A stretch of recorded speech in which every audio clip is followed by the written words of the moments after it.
This podcast is a member of the Place to Be Nation family. Visit us at placetobenation.com, the only place to be in your pop culture world.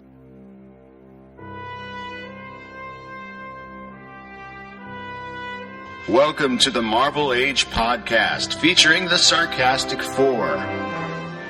Episode 15, 1971, Part 1. Then once you've mastered the stick figure, add ovals for the hips and rib cage. The arms and legs are built by adding cylinders. And continue refining the drawing. Remember to always draw through the figure. By that I mean, even if some portion of the body will be hidden by an arm or a leg, draw it anyway. Like Iron Man here, about to spring at some malicious miscreant. You can eliminate what you've drawn later when you add the limb which will conceal it, but you'll be certain that every part of the anatomy is in just the right position. When you've finished the filling in the details, you erase the construction lines which have been drawn through, and the result should look something like this final figure of old Shellhead. Yeah, it should, if you're John Buscema. But don't worry, you'll get it with enough practice. Remember, if it was easy, everyone would be doing it. Place to Be Nation, pop! Welcome back to the latest edition of the Marvel Age podcast. I, of course, am your host, or one of your co-hosts, Nick Duke, here to take you on this latest year-by-year edition of our year-by-year journey through the Marvel Universe's rich publishing history. We have made it all the way up to 1971, and with the coming of 1971 comes our first three-part edition. That's right, 3 separate episodes breaking down 1971. We're going to bring the first of those to you here tonight. But I, of course, could not do this alone. With me, as always, are the other members of the Sarcastic Four, beginning with Mr. Technical Difficulties himself, Todd Weber. Todd, how are you doing tonight? Oh, just splendid, gentlemen. How are you all? It's wonderful to be here with my 2003 Macintosh Pro iMac piece of garbage that did not come from Stark, shall I say. It's a piece of garbage. So, Apple, thanks for all the help. Really, you're great. I'm not aware of what this term garbage is. I am, however, familiar with garbage. Garbage. That's just that's a different matter altogether. But you heard him right there, folks. Also joining us tonight, as always, Mr. Tim Capel. Tim, how are you tonight? I am doing somewhat better than garbage. Mm-hmm. We got our first 3-part year. I don't know if this is going to be the precedent now going forward, but I guess send me any complaints, mean tweets, or other misgivings you may have. But hopefully we get off to a pretty good start with that in part 1 of 3 for 1971. Absolutely. And rounding out the Sarcastic Four, the other half of the Deep South contingent on this show, Mr. Russell Sellers. Russell, how are you tonight? Well, speaking of garbage and coming, I cream, you cream, we all cream for Hulk cream. And that will make sense later in the show. Absolutely. So let's dive right in here, and we'll kind of start this show, or start this year's discussion as we did 1970, because as you know, with 1970, if you've been listening to the podcast a little bit, we changed up the way we were doing this. Rather than outsourcing our reading lists, we decided to insource them and give that responsibility over to Mr. Tim Capel. So we have, some insight here on how the list was formed. Tim, tell us a little bit about how you picked out this first part of 1971 stuff before we dive into it issue by issue. Tell us how you made the sausage. Yeah, how the sausage was made.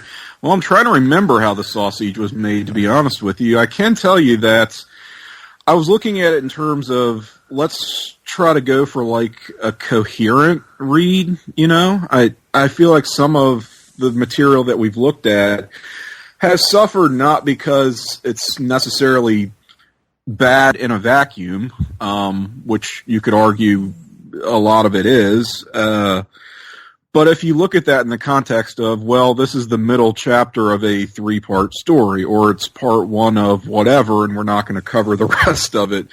And so I just think that's sort of a difficult way to do this project and it just makes for a frustrating reading experience sometimes, right? I mean, we can all go into business with ourselves and try to fill in the blanks, but then we get together to talk about it on the show, and it's a whole lot of, well, we didn't read this, but here's what happens, right?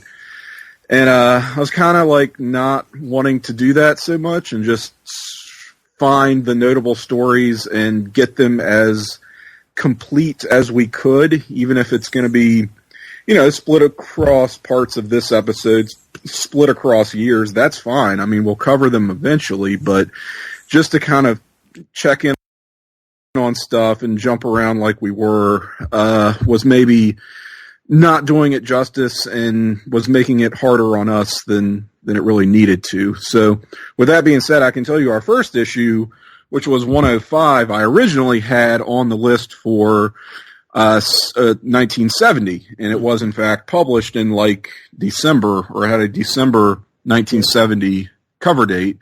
But it's part of, a story that really begins here in 71, where we are beginning our coverage. So kicked it over into this year, and we'll take a look and see how that turned out. And it's Fantastic Four 105 by Stan Lee and John Romita. But now I'm getting hostful, so I'll kick it back over to Nick. By all means, sir. Don't hold off on my regard. So before we dive into the discussion on Fantastic Four 105, let's kind of give some preliminary thoughts. We've been tracking this as we go along, kind of what our expectations are coming in each year. So let's kind of talk about that a little bit. Tim, you kind of built the reading list, so you knew what to expect coming into this, I think. Todd, what were you looking for out of our 1971 reading? I was maybe looking for some interesting things happening on the cosmic side of Marvel, building up these teams, Avengers, and maybe another team which we'll talk about that does not yet exist. But is there something that's going to kind of fill the void that X-Men is going? Not that they were cosmic or anything, but you feel that Marvel is going that way, is turning that way. Plus, we have the tremendous loss of Jack Kirby to overcome. Mm-hmm. So we're looking at books like Fantastic Four, and they poured over an successful artist from another book or other books, and then that leaves a void. So it's an opportunity for someone else to step up. Really interesting things going on personnel-wise with these books, and the quality as a whole was perhaps much better than I expected. So looking for just kind of fleshing out the universe, especially on the cosmic side, getting some more villains, and maybe getting some more fresh blood on the creator side as well.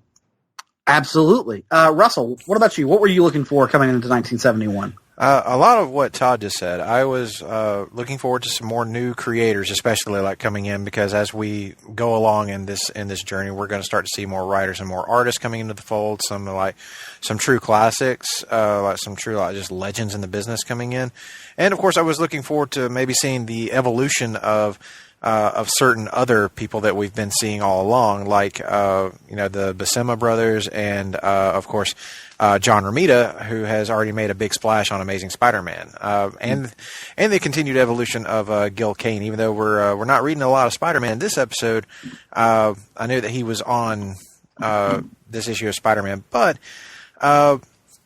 like Todd was alluding to, since we're losing X-Men, I was hoping for like the emergence of maybe a new team to help fill that void a little bit. And of course, as we've been reading along, Fantastic Four, at least for me, has been kind of one of those titles that's evolved into something I actually enjoy reading. So given how good 1970 kind of turned out to be, my fingers were crossed for continued evolution of that title, especially. There you go. And that's kind of the same way I was, primarily looking at it from a creative side. Stan is kind of the last holdout at this point. Steve Ditko has left years before. Jack Kirby has just left. And here in 1971, not in this episode, but later in the year, we're going to see him finally give up the reins of his two most long-running titles, those being Thor and The Amazing Spider-Man. Still writing those at this point, but he'll leave by the end of 1971. So creative shakeup, I think, is the best way to describe 1971. And it almost feels like 1970 was the last year of that early Marvel, because once Jack Kirby leaves, it kind of feels a little different. So With all that being said, let's jump right into our discussion. We're going to kick it off with Fantastic Four 105 and 106. And right here, 1970, I'll be honest, Tim did such a wonderful job, and he did a wonderful job here again, that the lists were kind of indistinguishable from whatever we were going to be reading for CBH. Now I can tell you what the difference is. Tim's going to have us read every fucking issue of Fantastic Four. I'm trying not to, I promise. I'm not going to complain about it this time. At least it hasn't been bad so far, right? No. Using those words. I am not complaining either. It's just it's some good-natured ball busting. But here we are with Fantastic Four 105, 106 that sees, Crystal has become essentially a regular member of the Fantastic Four, kind of has morphed into something of a Fantastic Five in recent issues. And here we see her stricken by some mysterious illness that requires her to return to her homeworld, or not to her homeworld, but to her people, the Inhumans. Something about some bullshit, chemical composition of their atmosphere, something. Basically, a really lazy way to get Crystal out of the monthly title, it feels like a little bit to me. Meanwhile, the ongoing struggle of Reed Richards to find a suitable cure for the affliction that has taken over Ben Grimm's life, leaving him the monstrous thing that we all know and love, seems to have finally found something that works. However, we see the first hints of it here. It has unintended consequences, as it has, kind of made the Thing an unlikable prick. So that's the best place to start. 105 to 106. Hey, I like these issues. They're not, I believe it's John. Is it John Romita Jr. that's doing these at this point? Not Junior, but John Romita Jr. I'm so used to saying John Romita Jr. that I don't even. Romita did 105. Let's see if he did 106. Buscema did 106. I mean, it's okay that you keep calling him Junior because Romita did both.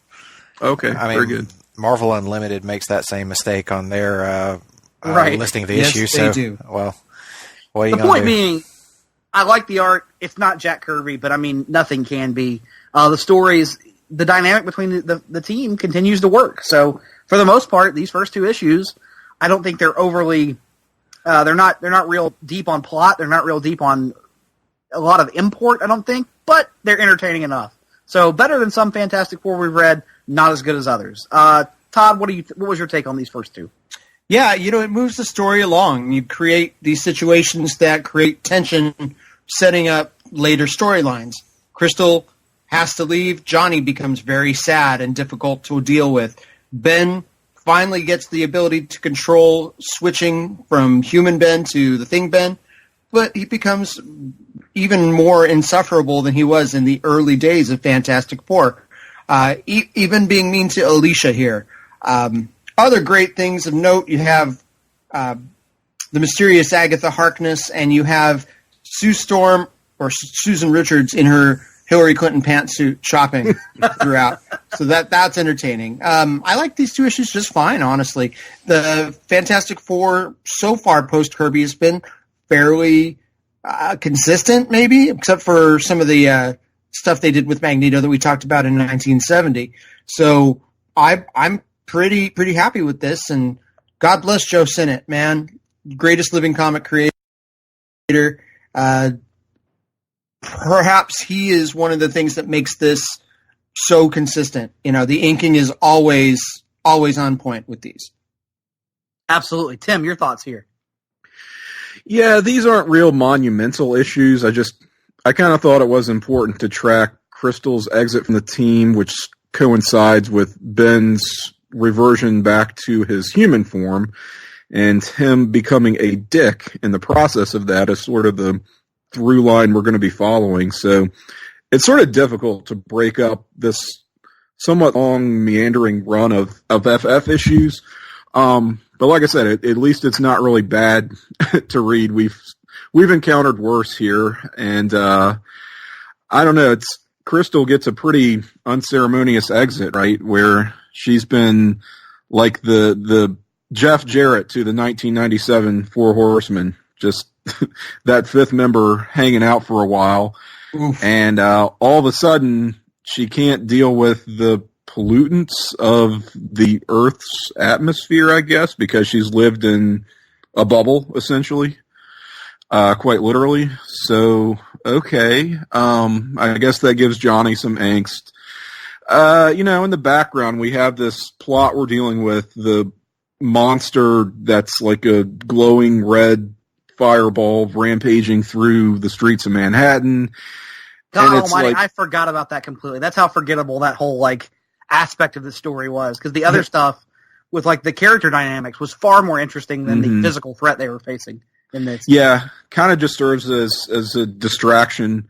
But it gives us a lot of that characterization of Reed, where he's like the greatest and best man in the universe who ever lived. They lean pretty hard into, Reed Richards' savior, right? We're going real hard on that. And I wonder if that has something to do with Jack Kirby's absence, where, Kirby was much more like Ben Grimm was his character and almost like his avatar in a lot of ways. And maybe Stan gravitates more towards Reed. I don't know. That's kind of my personal pet theory. Completely backed up by nothing but my own reading of this stuff. Characters look a little bit more fashion forward, I thought, going into the 70s. You've got John Romita, and I think Kirby was maybe less concerned with that sort of thing. So it's sort of a trade-off. You give up the cool Kirby tech that's really come to define this series for Romita's kind of lighter, more stylish touch. John Buscema comes in a couple issues later, so it's going to take another artistic shift. But, pretty decent quality control on the whole here. Trying to look at some of the other things going on in these issues. Did anyone else enjoy this Professor Rambo character as much as I did? He's another one of those old colleagues, right? In the vein of what was the guy's name from our 1970s Hulk issues? Dr. Raoul Stoddard. Yes. So we get another one. Zoltan Rambo. Zoltan Rambo, yes. And his son Lawrence. His son Lawrence, who, he is the rampaging fireball creature. Spoiler alert. Yes. Sorry. No, I was hoping, reading it was going to end up being like some villain we'd heard of, and it's a Mort. It's a guy that's gone forever. Yes. And I was like, have we seen this guy before? The story is sort of acting like we have, but it's not pointing us down the direction of any footnotes or anything. And not just an old colleague of Reed Richards. So just one of those stock characters we would get from time to time. So that was sort of funny. But, and we have a pretty cool display of power from Johnny, who sucks all of the heat out of the Baxter building and freezes it. So don't think we've seen that before. Not sure if we're going to see it again. And it literally has the effect of putting the story itself on ice, because the Thing is in the process of being transformed back into his human form. Reed isn't there to ever see the experiment. So we have to literally push the pause button there. And that just gives us some more of that, prolonging this conflict a little bit longer perhaps than it needed to be, but it's fine. Tim, let me ask you, if he can suck all the heat out of the Baxter building to encase it in ice, do you think he could patch the hull of a spaceship with ice?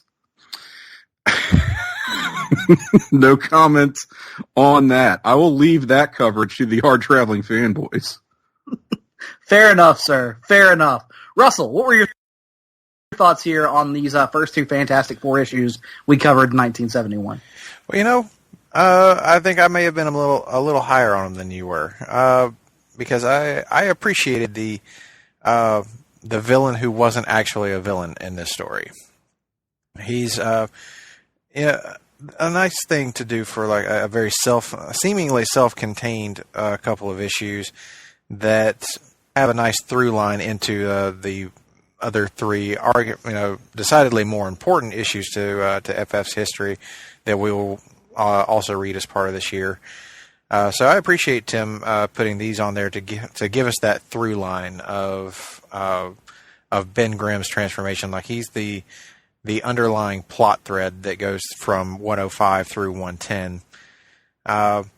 We also have Reed Richards actually getting a decent hero moment there in issue 106, where he essentially becomes a giant ball of yarn to encase the villain or the out of control rampaging monster, who is actually just a dude who's trapped in this kind of like weird suit that he doesn't want to be part of. That's just randomly destroying things. It reminds me a little bit of a Justice League Unlimited episode where this guy had like created a black hole in his chest, and it was like absorbing everything around him. There was nothing he could do to stop it, but here comes Booster Gold, who's going to like save the day. It's a little like that in my reading of it, anyway. As far as the random professor no one's ever heard of, not the last time we're going to see that in this particular storyline, is it, Tim? No, there's an interesting. Boy, howdy, is there an interesting narrative choice employed here coming up. Yeah, I like to imagine that Reed Richards just like. There's an entire miniseries that can be done about young Reed Richards just working with all these people who will later go on to either create villains for the Fantastic Four or be villains for the Fantastic Four all at the same time, just in like one giant like lab where they're all working together. And of course, thank you. And of course, you've got Ben Grimm becoming an asshole. But the way I read this story, maybe it's just my own headcanon, is Reed was trying to find a way not to turn Ben necessarily back into a human, but to transfer all the awfulness of himself into another being. So basically, Reed was like, let me take all the things that make me an asshole, and I will transfer them into Ben Grimm, which work. Unfortunately, Reed is also still an asshole. Yeah, he's still an asshole. Oh no, he's a good man. Nope. Reed, you're a good man. You know what this means? We need Robert Kirkman to write the eventual Fantastic Four MCU movie. You know what? Don't tempt them. Boy. Don't. No, it'll never happen. But they'll be like, no, we watched you, slowly ruin your own creation and lose money, so we're not going to hire you again. But yes, these two issues I actually thought were pretty well fine. I enjoyed reading them, though I will concede to Nick's point that they are kind of forgettable in the grand scheme, because nothing that happens here is probably going to wind up being all that important going forward outside of the stuff with Ben Grimm. And maybe the crystal stuff, I guess, just because it kind of takes her off the board. Yeah, like that will probably be important, but that's over with by the end of 105, and 106 is all about this random pop-up, I don't even want to say villain, just like this random pop-up challenge that they have to deal with. But that all gets taken care of very quickly. And then we very, very much move on to the real shenanigans of 107 through 110, which, man, I had some trouble wrapping my head around it, Tim. As I was reading, I was like, I'm just confused. But we'll get to that whenever we actually about those issues. But these, relatively fine, good artwork, I would say, that's basically John Romita doing a Kirby impression, but a passable one, I would say. And overall, not too shabby. Absolutely. Anybody else got any further comments on Fantastic Four 105, 106 before we move on? Agatha Harkness is still Ruth Gordon, Minnie Castavetti, whatever her name is, and Rosemary's Baby. Good God. Good God, she's creepy as fuck. She looks a lot like the evil stepmother from Cinderella in her depiction. I just completely read her with that voice. And I'm sure we have a lot. I think we have more Agatha Harkness to get into in the later Fantastic Four that we'll cover in the back half of them. Oh yeah. But let's move on to our only check-in with the Amazing Spider-Man in this this episode of Marvel Age. Yeah. We looked at Amazing Spider-Man 92. The plot of this one sees we are dealing with the fallout from all the Sam Bullock stuff from the last batch of Spider-Man issues that we read.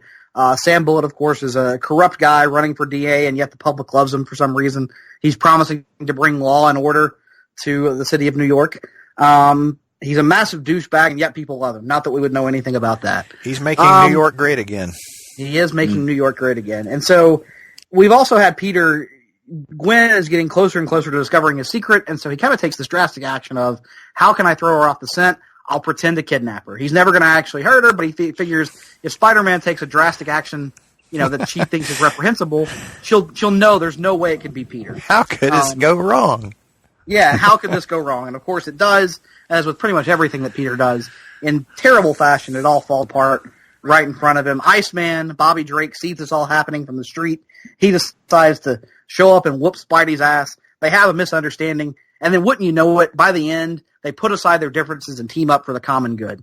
I like this a lot, actually, as many times as we've seen this kind of trope done in stories in the modern context. It's 1971, so I'm willing to give it a pass on that. And Peter Parker is still the most interesting character in the Marvel Universe. John Romita continues to be an outstanding artist, and I'm loving me some Spider-Man right now. So, yeah, this is all good stuff. Todd, your thoughts here? Bobby Drake is a sharp dresser, but he's a real jerk. He dumps off his date like, I gotta go. Here's a taxi. Bye-bye. Interesting single issue here, story. Best character, I think, of the whole thing was J. Jonah Jameson. Yeah, he's great. Because we get woke J. Jonah Jameson. And Robbie Robertson actually is pretty great here too, standing up to the man. And really, again, social relevance in Spider-Man, nothing new, but important issues and the stuff that's happening to me, not happening personally to me, but to me, the stuff that's happening behind the scenes when Spidey's not in costume tends to be a little more interesting than the actual Spider-Man costume fight stuff with Iceman. Yeah. But it is good on a couple fronts to see an X-Men step up during their book's hiatus and has similar personality to Spidey here. So, I mean, it kind of works. It'd be interesting to see him in a Marvel team-up kind of context. And I guess that's what this is. It's maybe a tryout for Marvel team-up, which is coming in a year and a half, I believe. And they wrap up the Sam Bullock stuff pretty quickly, though. It's all of a sudden done, and I don't think they go back to it after this. I mean, it gets a pretty conclusive finish in the end of this issue. Gil Kane's personality shows through a lot in his faces. You don't see as much of the Romita influence in the art. Still solid and consistent, just like every Amazing Spider-Man story, it seems, every year. Still the cream of the crop for Marvel at this time. Absolutely. And one thing I forgot to mention, I continue to this entire project has just shown us all, or for me anyway, has reiterated how great of a character Gwen Stacy was. And there's more to her than just the fact that she was killed by the Green Goblin. So I thought she was really good in this issue as well. Plus, Russell, early advocate for marijuana legalization based on that cover. And we'll get into that a little bit later. Later this year, won't we, Tim? Yes, we will. All right, Russell, your thoughts here on Amazing Spider-Man 92? Echoing what Todd said, my favorite scene in the book was the J. Jonah Jameson and Robbie Robertson scene. The whole back and forth with them and Bullet was absolutely great. Although it's a little funny to hear J. Jonah Jameson call somebody a bigot, but at the same time, all of this is just right on. A great moment for the the newsroom side of this comic, which really doesn't get much of panel time, like not at least in like any kind of real depth. So this was the first time you see them like really take someone on head on, and J. Jonah Jameson doing the right thing. Yes, it's a woke Jameson, as we just alluded to, but it works. It's really good stuff. And of course, Gil Kane and John Romita working together makes for one outstanding art team. I absolutely love the look of this book, each and every issue. I thought the fight scene between Iceman and Spidey was done really well.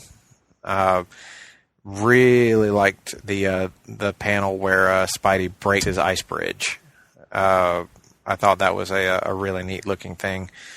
And it does kind of wrap up the Sam Bullet stuff really quickly. But, I'm good with that, honestly. He's a character that's been around for just a little bit here, and I felt like we had really reached the end of his story arc. There wasn't really much more that needed to be done with him. So good overall ending. I appreciate it, even though this is the only Spider-Man issue you put on for at least this first part. Really good follow-up to what was going on from the previous issues, the whole the death of Captain Stacy, and now this fallout of it all. This is just some good character work, especially for Peter Parker, who is trying to figure out how he's going to deal with all of this stuff that is just like really coming down on his head, and how it's affecting all the people around him. And as has already been said, Gwen Stacy continues to be evolved as a character in ways that no love interest for Peter Parker has to this point. She is a really great character, and it's even more heartbreaking to think about where we're going, and not the too distant future. Absolutely. Tim, your thoughts here on Amazing Spider-Man 92? I think like the rest of you guys, I found myself pretty unexpectedly sucked into this whole Sam Bullet storyline that started in the previous issue, and I was really looking forward to the conclusion here. And I will say that issue 91 did not disappoint. I dug it just like the rest of the panel here. And it's interesting that Stan has basically put Spidey up against a problem he cannot solve with his fists or just his wits alone. He needs allies, and he gets a pretty unexpected ally, as we've talked about with Jonah making the little 11th hour face turn. Of course, we get Iceman in here as well, first as an adversary, and then as an amazing friend, right? Couldn't their friendship just be amazing? Oh, I see what you did there. I thought that Iceman was more interesting and capable probably here than in any of the X-Men issues that we read. Like it was just like just leagues apart from just the stuff. I mean, he was in all of those X-Men comics, not that we covered a ton of them, but just such a non-entity there. And it's just great seeing him having something to do here, and used to really good effect. As for Jonah, it's funny. What's always struck me about Jonah was that he's like this big walking contradiction. He's actually kind of a ethical or at least principled journalist who has this enormous blind spot for Spider-Man, but I've never actually read him as an out-and-out bigot. In fact, to tie it back to X-Men, as I do with most things, just growing up reading a lot of the X books in the 90s, you would get, for whatever reason, not frequent, but occasional appearances from J. Jonah Jameson. And he would be like butting heads with some of the asshole politicians on, that side of the pond, guys like Senator Kelly and Graydon Creed. And I mean, he always took him to task. So, I mean, I kind of grew up thinking that this guy was almost a champion for civil rights and just had a hard on for Spider-Man, And I'm glad to see that really goes all the way back to the 70s here. Understand. So good stuff. I appreciated that. Sorry. No. But yeah, I mean, it's been great watching the maturation of Stan Lee's writing, especially on this series. I think he has come a long way. I don't know if it's just a natural growth or that he is now just tailoring these stories to a different audience. And we've talked about this as well. I don't know, maybe a little bit of both, but man, it's just bittersweet knowing that we're not going to be reading this Stan Lee, or any Stan Lee for that matter, too much longer here. Absolutely. Any other thoughts on Amazing Spider-Man 92 before we move on? Hearing none, let's move on to Captain America 133. And this issue is pretty much notable because it sees the formal introduction of Falcon as Captain America's full-time partner. We also get a little MODOK origin story, flashback, told through flashback, and some narration from MODOK himself at the beginning. And other than that, not much else going on. I got to say, of the stuff that was on my reading list, this was probably the biggest. This fell the flattest for me. The MODOK origin was okay. I get why it's important to see that formalization of that partnership, but other than that, didn't get a whole lot out of this one. Tim, tell me why I'm wrong. I don't think you're really wrong necessarily.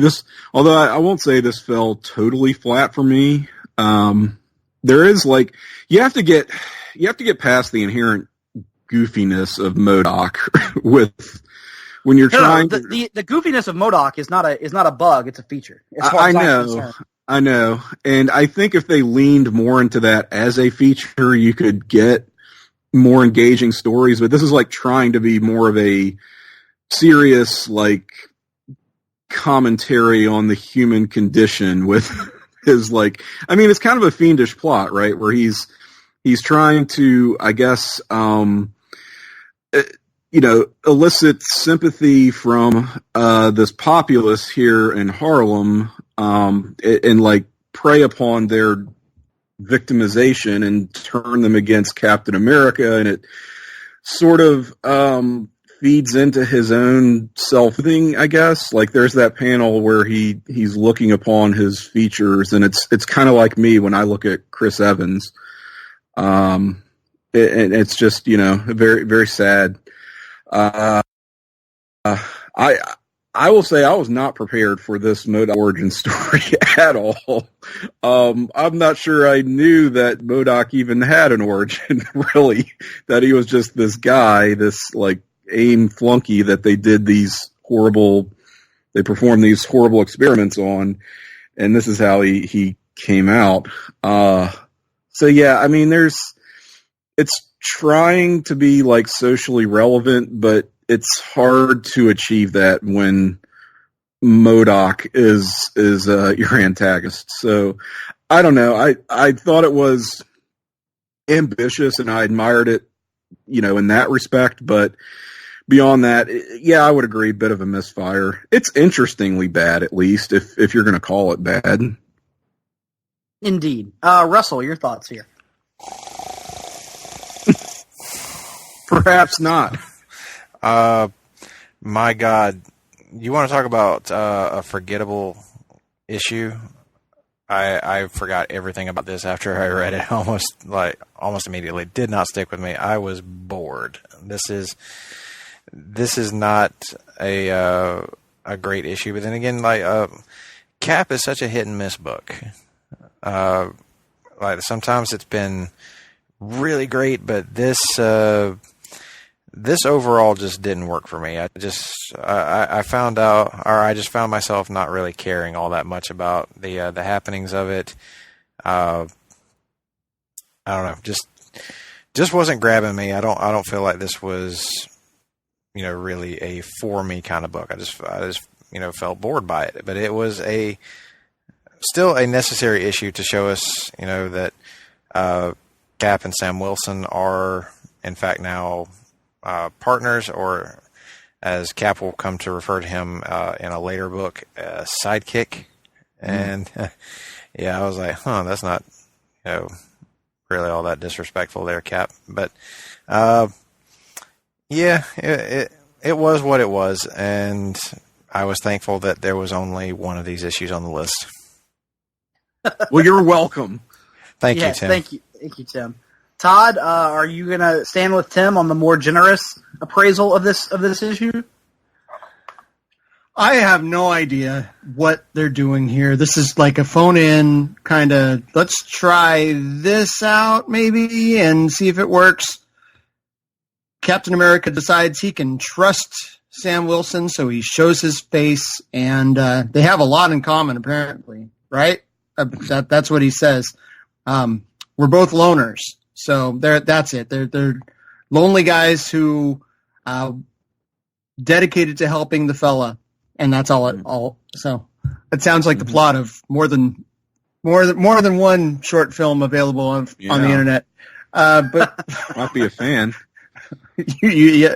So this is an interesting issue. Gene Colan play a role? I didn't. Chainmail sweatpants. So what? Guys at chainmail.com. What is the one day Tim's going to be a billionaire off of one of these sites. Mm-hmm. It's going to happen. The fun thing about that one is it will pretty much just feature Vernon Wells as Bennett porn. So, sorry. I mean, okay. Talk about letting off some steam. Let off some steam, Bennett. Getting the old pipe.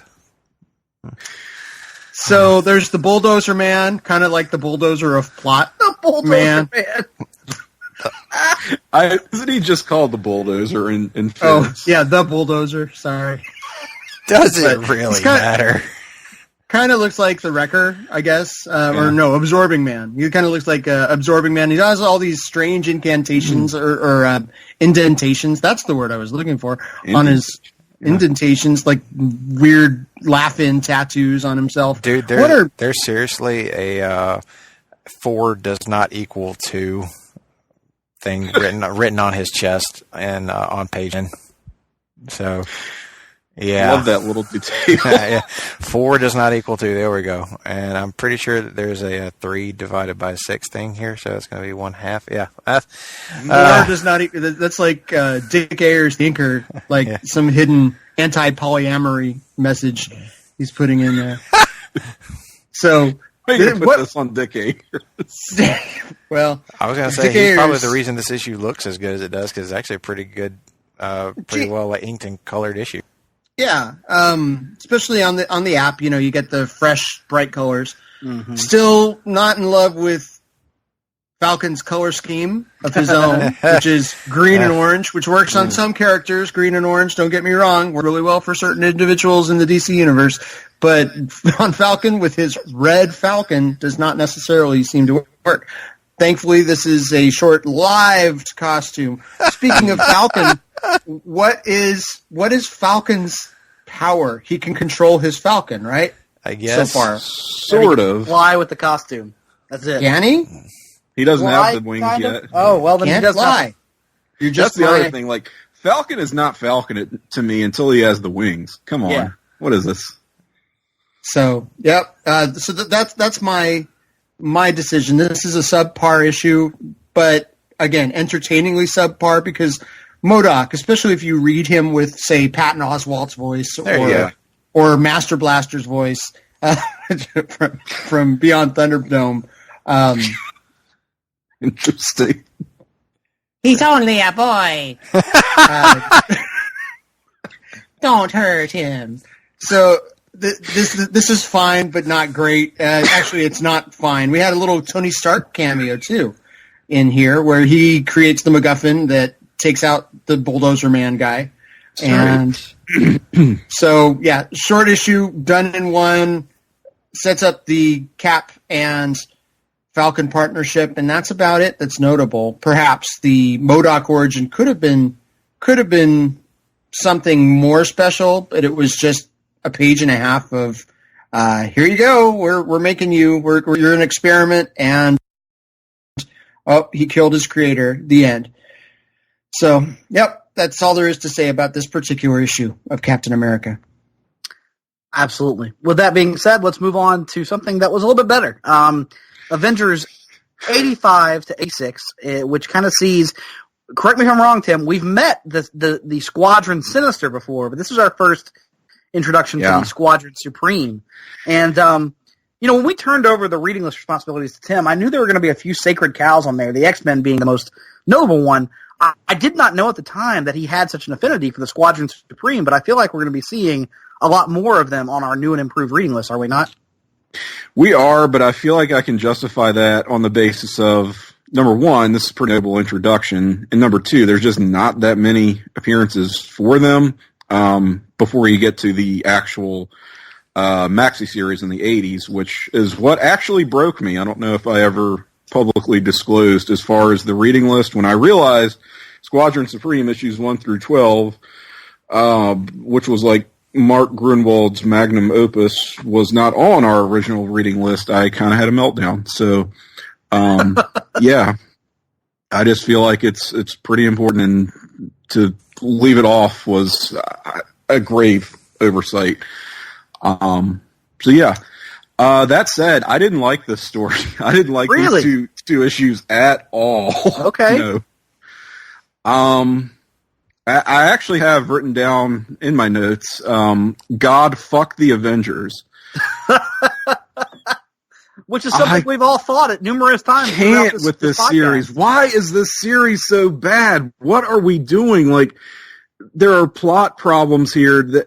This is an interesting introduction to these characters. This entire, like, oh, wow, we met the Squadron Sinister, so this is like what that came from. There's this group called the Squadron Supreme that are like the Avengers of their world, and hint, hint, they're Justice League analogs. Isn't that cool? And beyond being a gimmick, I think there's a lot to that. You know, you can, if you had focused more on these characters and kind of their relationships, do they have personalities? For God's sakes, give us some better just action and cooler fight scenes, which, no disrespect to Sal Buscema, because he's a great action artist. We just don't get very good action scenes in these two issues. But that's not really what we focus on, is it? It's this rather muddled, like, half the team is returning to Earth after a different adventure. Okay, fine, but for reasons totally unexplained, they wind up as phantoms in the future of an Earth that isn't theirs. And then they have to travel back in time in that alternate Earth's history by using the Scarlet Witch's Hex Bolt, which apparently now has time travel powers. Scarlet Witch, her inexplicable, ill-defined powers, which, fine, I get it, that's kind of her character, but she blasts a Hex Bolt and that knocks them back into the past of this world, and now they have their regular, normal, physical bodies, and they're wandering around, and they approach Avengers Mansion, which, why, I guess we can leave that aside, right? Like, in a world of infinite possibilities, you could have a New York City street that looks identical to yours, even though the buildings aren't really occupied by the same people. And, like, is there a Tony Stark of this world who inherited the mansion, and why did these guys, like, it's just, you don't have to answer these questions, but to act like people are not going to be logically thinking that, and there is, again, like, these are interesting things you could explore, and they just decide not to go there, and instead we do this whole, oh, the world's going to end if we don't stop this, like, glorified weather balloon thing, and it's this scientist brainchild who's kind of like MODOK, right? He's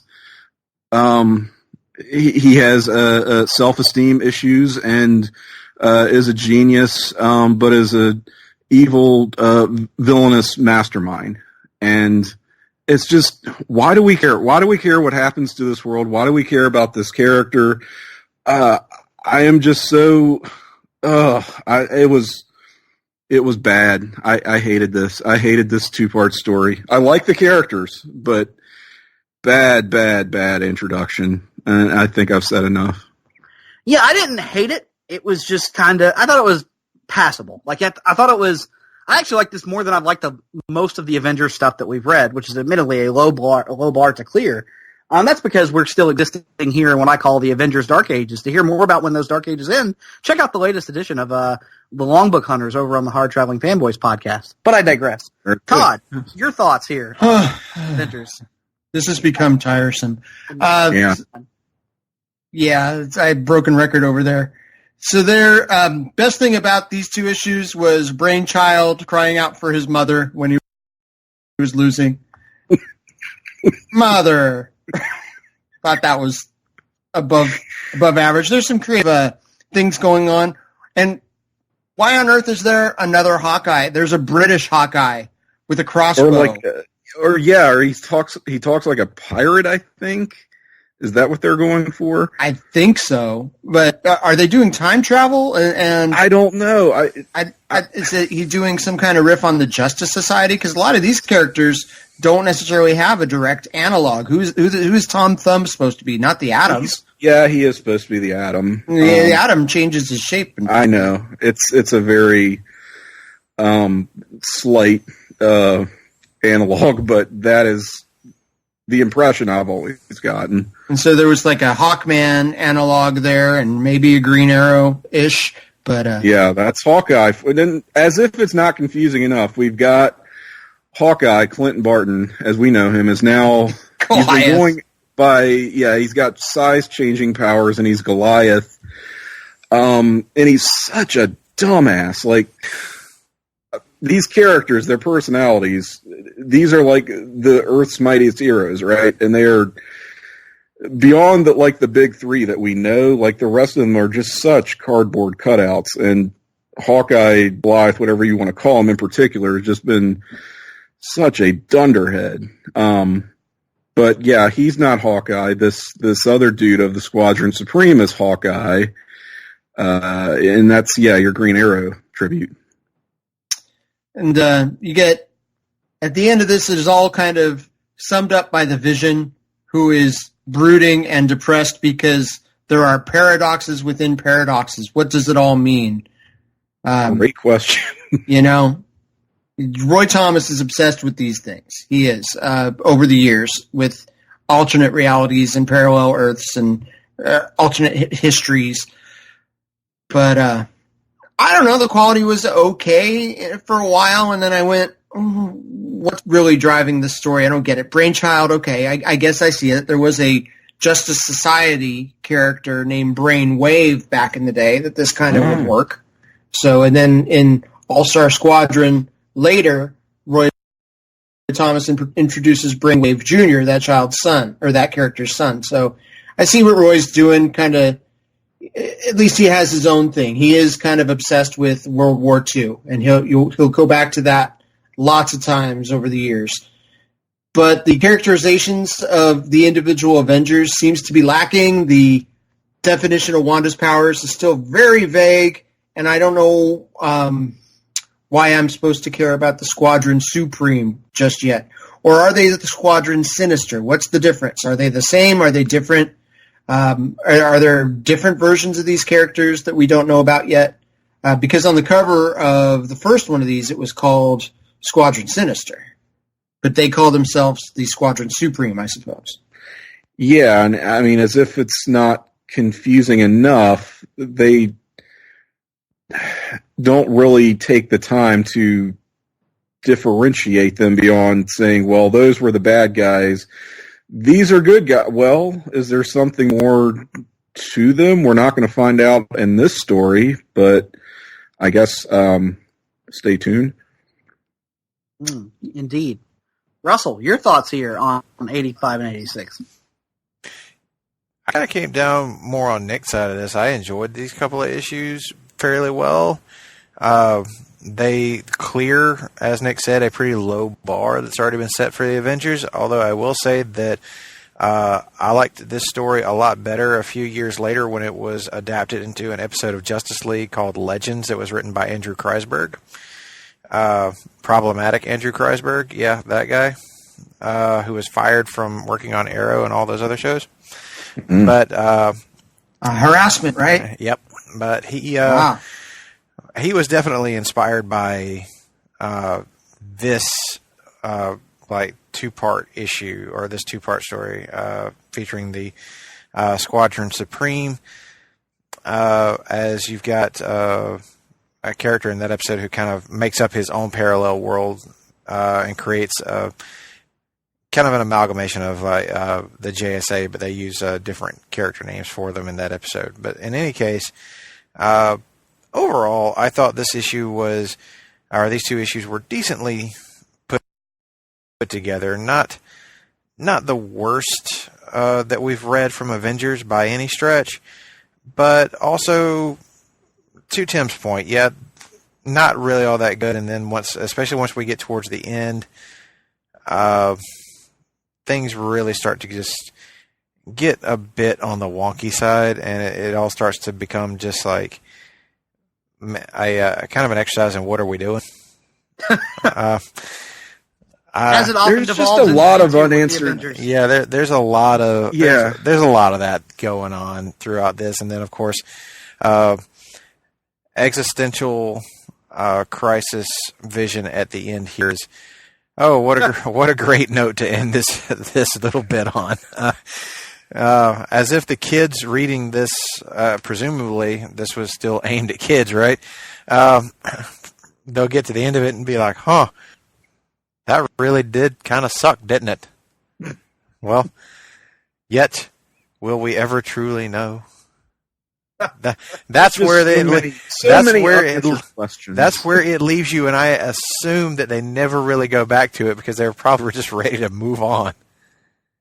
Mm-hmm. And you know, I will give them this though. I thought there were a couple of times where Iron Man was written kind of in a way, or I at least read him in a way that he was being a bit sarcastic and more like the RDJ version of the character that we know. But then he goes right back to being boring, so I guess it doesn't stick. Sadly not. Nah. Any further thoughts on Avengers 85-86 before we move on? You know what else sucked? What's that? In 86, did we really need like this 2-page recap? Oh my God! Yeah. Oh yeah. When I first started reading the issue, I kept I was kind of scanning it, trying to figure out when I could actually start reading this issue. Well, I'm sorry, that is bullshit. I'm fine with a little bit of recap, but you need to do that on your credits page, on your first page, which is in this era of comics is a big splash. Do it there in a word bubble or a series of word bubbles, and then move the fuck on. Couple panels, maybe. Yeah, this was ridiculous. This took up about 3 pages of the issue. Right. You can skip 3 pages of this before you actually get into the story. So yeah, that's okay. I've talked myself into Tim's side of the argument just based on that.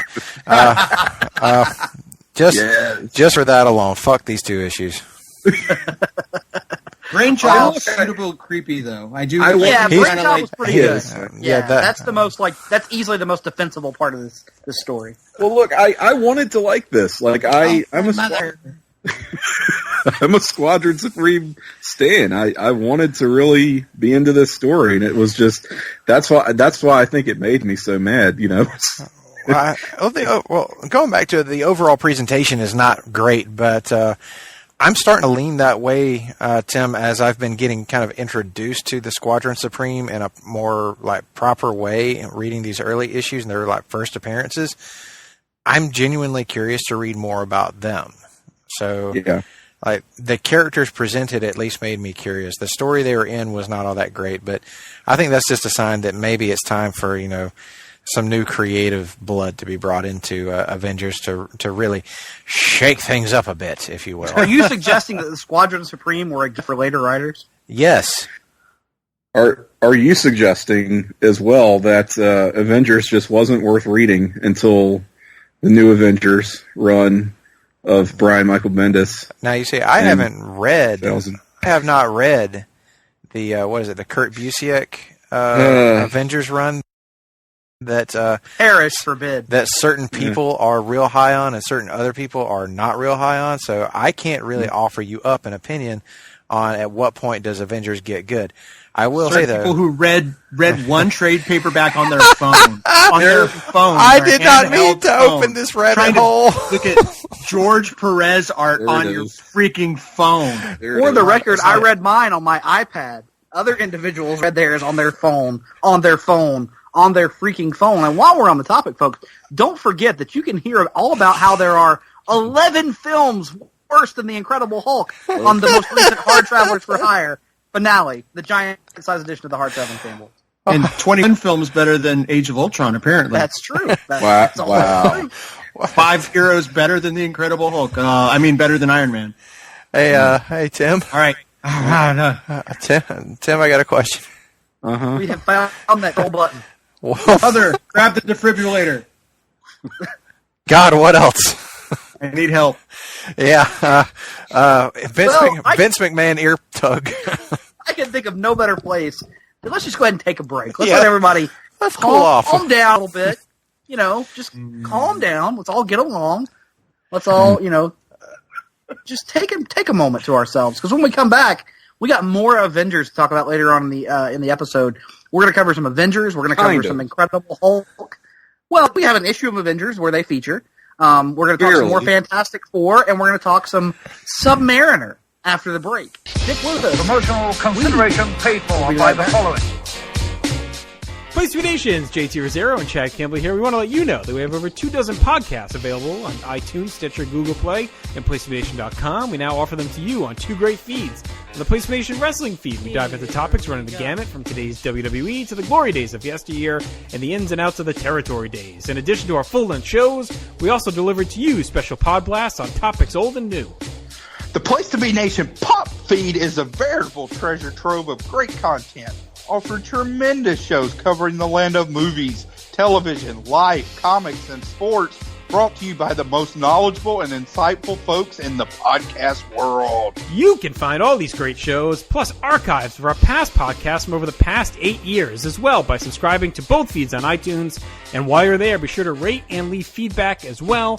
All of these shows, plus others, available on PlaceToBeNation.com, where we cover pro wrestling, sports, movies, comics, plus in-depth search projects, and much more. Be sure to support our site by using www.PlaceToBeNation.com/Amazon when doing your online shopping. We want to thank our friends at Boneheads Wing Bar, ProWrestlingOnly.com, and TheHistoryOfWrestling.com as well. Be sure to follow us on Facebook, Twitter, Instagram, and Tumblr. PlaceToBeNation.com, the only place to be in your pop culture world.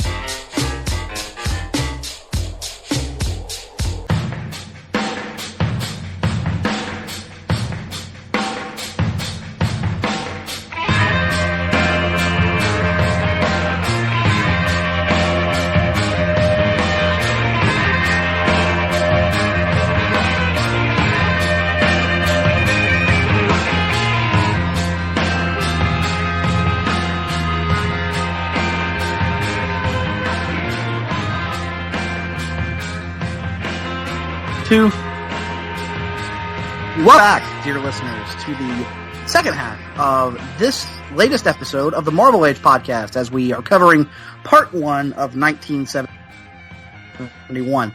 Before we jump back into our reading list, we got to take a moment to tell you about all the other great shows we have here across Place to Be Nation, starting with the Pop Feed, where this week we had a little something for everyone.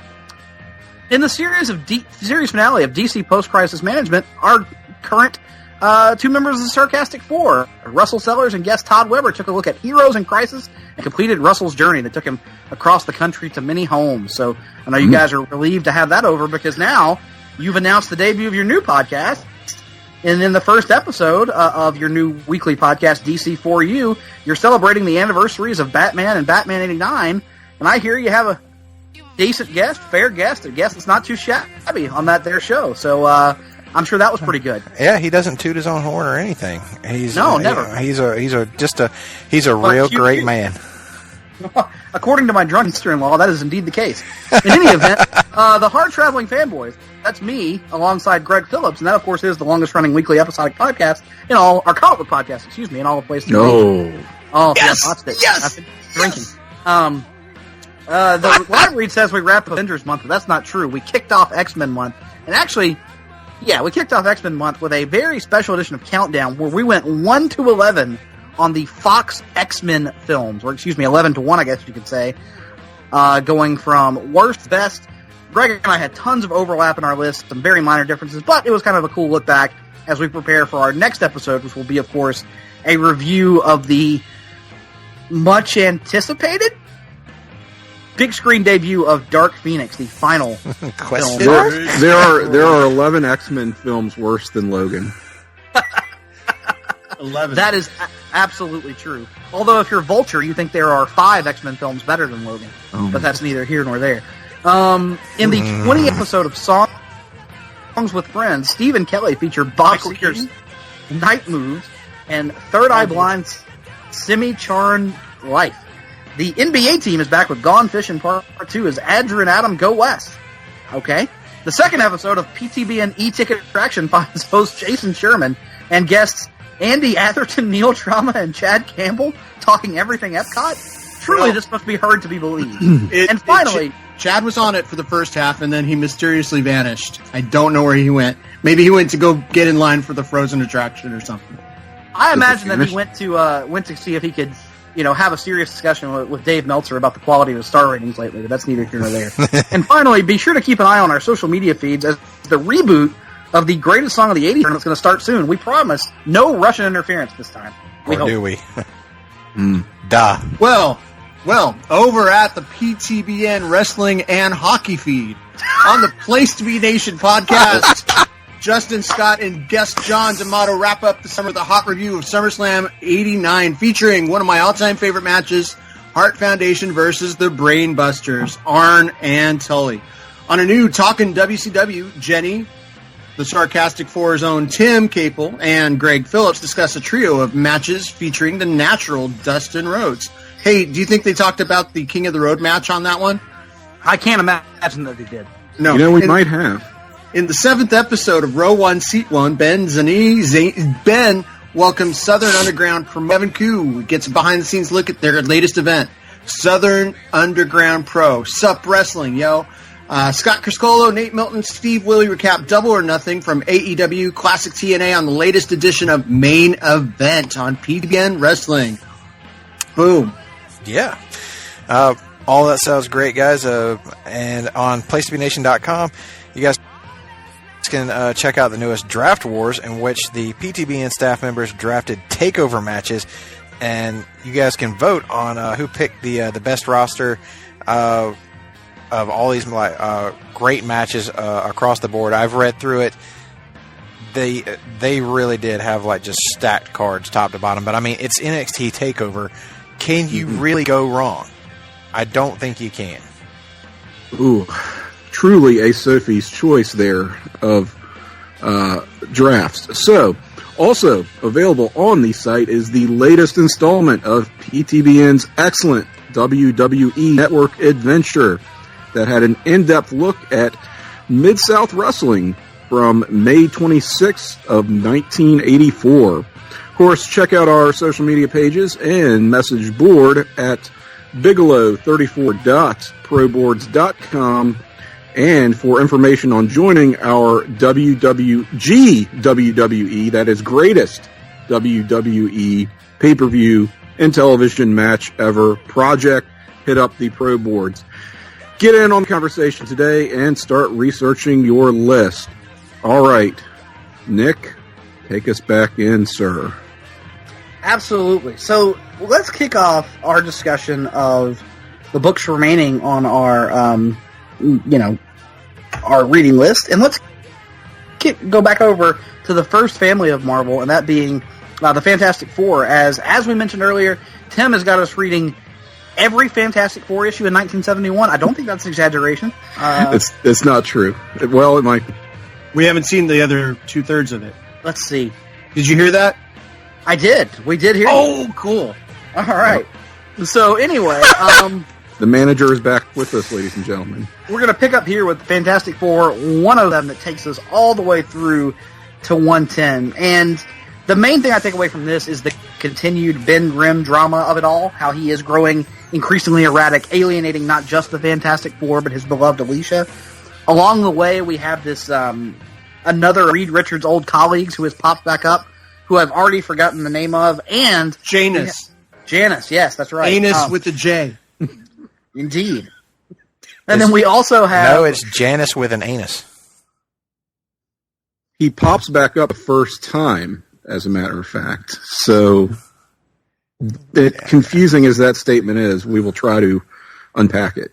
Absolutely. A lot going on here. We also get, later in this little run of issues, a return to Negative Zone and the villain Annihilus. And I'm going to go ahead and say this. I know it's one of the early foundational things that Fantastic Four is built upon. Every time they do this, I am bored to tears by this Annihilus and Negative Zone stuff. I don't have any time for it. I think it's really just kind of repetitive and the same thing over and over again. I could do without this. So the Ben Grimm stuff is great. The character dynamics here are interesting. Them doing the punchy, fighty standard superhero stuff, not so much for me. Maybe you guys have a different read on it. Tim, we'll start with you. Okay, so FF107, this is where we get John Buscema art now here on this title.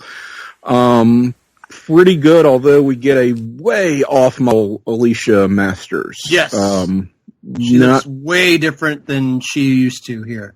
Not sure what happened there. I mean, wasn't John Romita the art director? You would think that, I don't know, there would be better coordination there, especially with them being the outgoing artist. But in any case, yeah, we learned that the experiment was successful. Ben Grimm can transform, yes, there it is, back and forth now at will, and he does so no less than 9 times in this issue. Wow.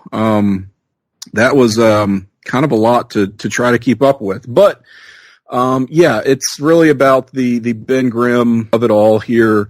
This character, Janus is anus with a J, is introduced. We are told that this is an old colleague of Reed Richards, and then going into 108, it's explained that this is an pre-existing villain apparently of the FF that we've never seen before. How is this possible? Well, comics.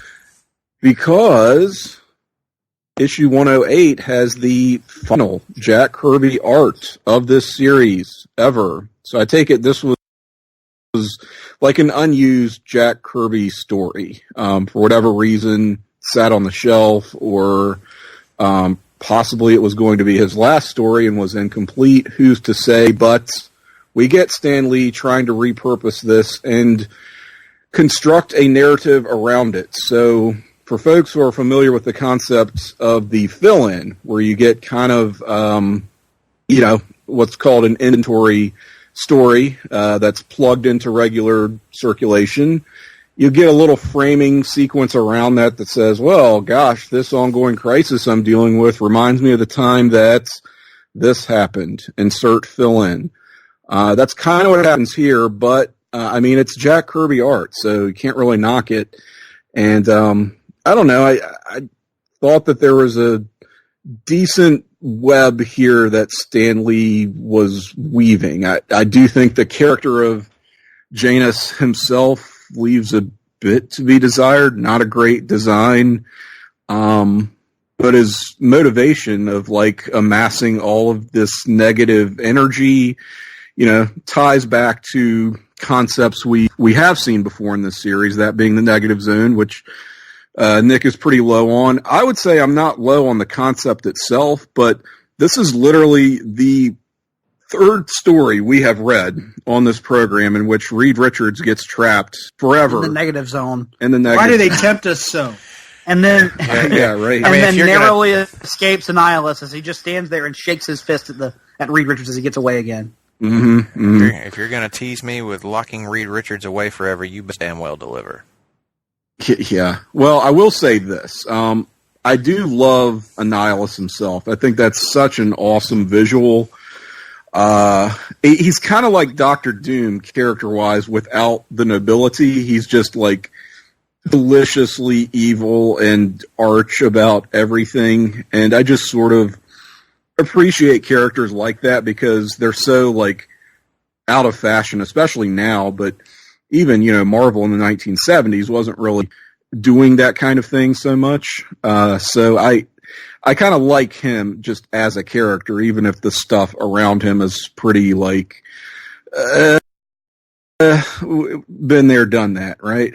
So, read Peril here in the Negative Zone with help from our favorite Agatha Harkness, who is this? Okay, someone help. Is this a 70s thing where there's kind of this interest in the occult, so you get more of those kind of occult themed characters and stories, and we see that Agatha Harkness, more than just being a spooky lady, has some supernatural powers. Don't think we've seen that from her before.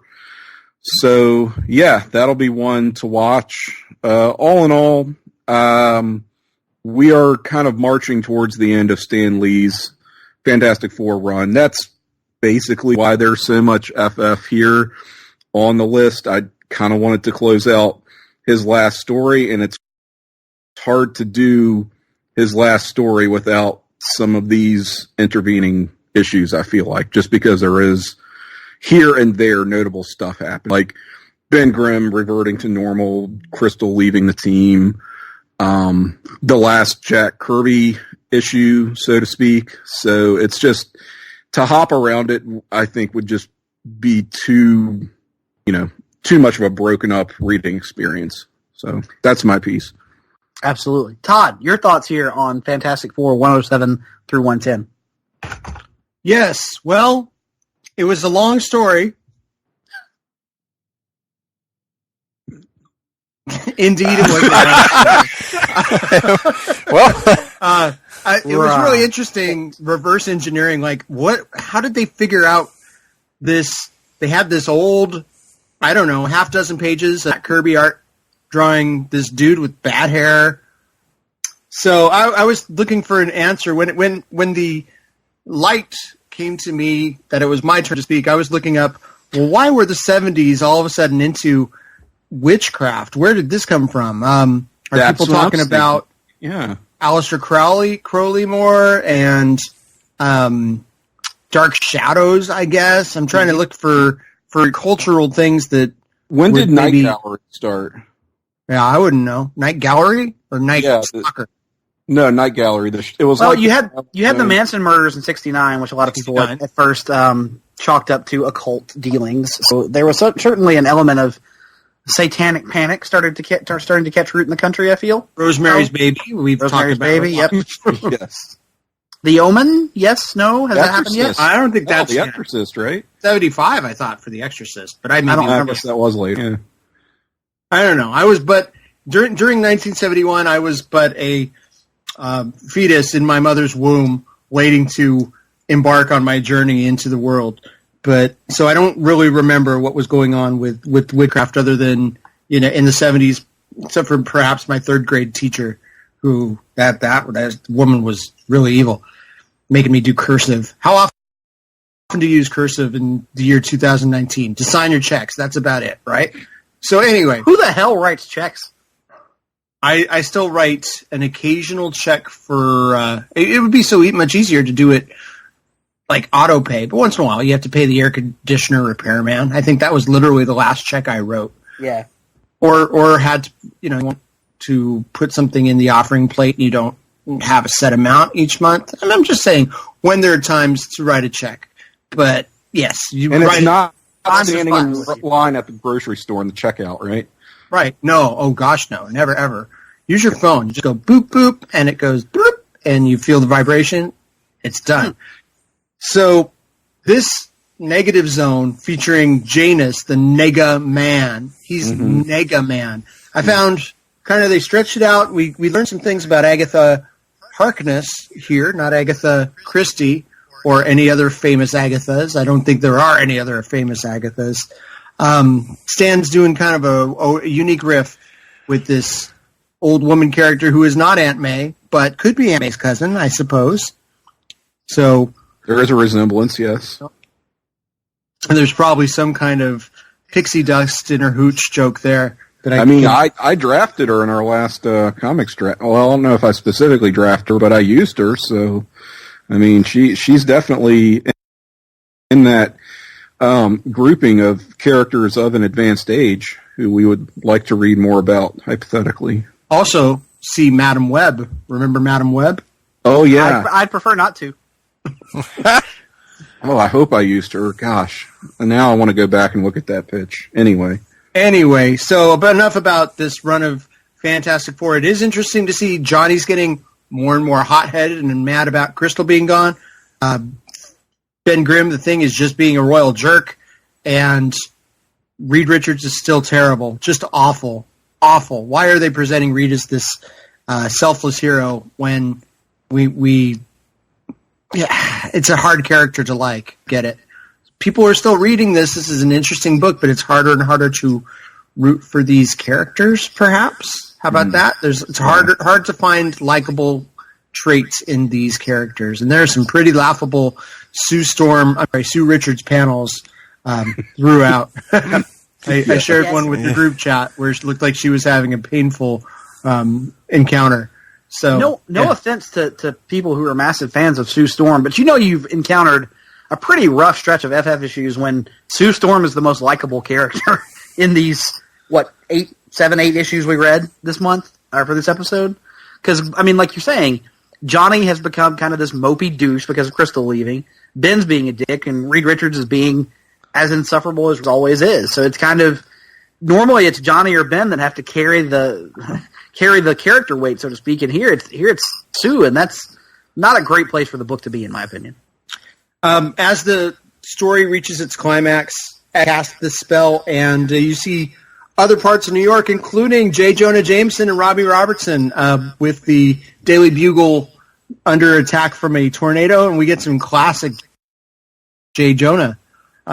Beautiful stuff, and Alicia definitely looks different. Like they're trying to make her look different, stand out from Crystal and Sue, I suppose. The way she looks. Could be, yeah. And I'm trying to be a deliberate choice. You're right. And I guess we're off on 110, and Thing just kind of leaves. Right? He's just done. I'm gonna take my ball and go home. Yes, and we will see where he ends up in our next installment. Okay. Because we're reading all 12 issues of Fantastic Four in 1971. Russell, Maybe. Your thoughts on 157 through 110? I'll get there eventually. It's the murder on the Negative Zone Express that wasn't, because Reed Richards is still alive. That sucks. But also, speaking of weird moments with Sue Richards, why the hell did she decide to turn invisible to sneak up on her son and old ass Agatha Christie? I mean Harkness here. Who knows? It's just a thing she does, and it's a pleasant surprise. And it's a weird ass moment. And peekaboo. I mean, that's peekaboo. And little Franklin sees right through her. Of course he sees through her. She's invisible, but no, he sees through her disguise here. He is not fooled by her invisibility. So now she's like, oh my God, he can see me. Not great issues. One of the earliest examples of retconning for its own sake. An uninteresting villain.